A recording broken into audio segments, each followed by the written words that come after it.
This is the main street of beautiful downtown Chiang Khanias. What appears to be boats from the outside are really the town's shops, its beauty parlors, gas stations, and video theaters. 110 families live here, over 500 people, all huddled in boats that form this large floating village nestled against the shore of Cambodia's largest body of water, the Tonle Sap Lake.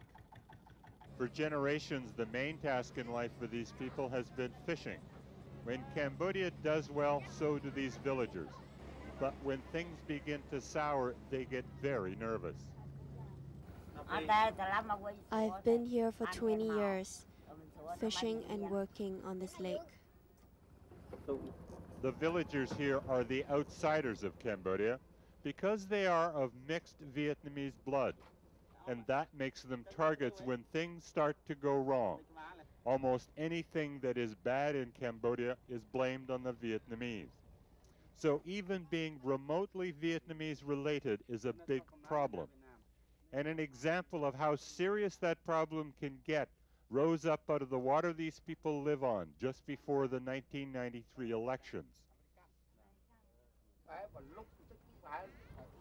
I remember the Khmer Rouge coming up from the water and shooting all over the place.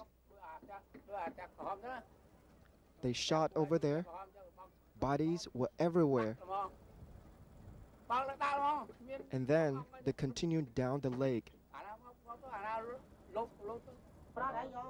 23 people died in 10 terror-filled minutes, mostly women and children, most in this floating video parlor. Others were shot at random as the Khmer Rouge made their escape. Panicked, most of the villagers fled to safer waters. They ended up here at the river border separating Cambodia and Vietnam. But not being pure, neither Vietnamese or Cambodian, they were not allowed to cross nor allowed to return. They were stuck. Their Vietnamese taint has always made these people human barometers for the political desperation that sometimes grips Cambodia.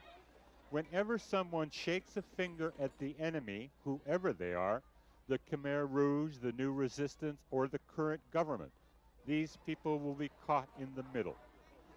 Some did manage to sneak back up the middle of Cambodia and returned back to Chiang Khanias. They are back fishing on the Great Lake, but it still isn't easy. They now have to deal with more government patrols who demand more payments so that they can stay here, or deal with bandits. For the villagers, there is very little difference between the two. There are less fish since the fighting, but this is our business, so we must continue. Fishermen must fish, farmers must farm. It would seem that Cambodia is a nation where people prey on each other. From the top down, the next person in line is simply the next target. And there seems to be a general acceptance of that hierarchy, and that acceptance has created a profound malaise which can be found throughout all of Cambodian society. Business is bad this year. I want peace in the country because peace brings better business. Be it the fishing business or the import-export business, peace or the lack of it is the real business in Cambodia. And that uncertainty reduces the nation's simple fishermen into having great difficulty putting the most basic protein ingredient into the Cambodian diet, politics and the food chain. And most observers agree that when things get that basic, something has to change. Ed Fitzgerald, Asia Business News, Phnom Penh.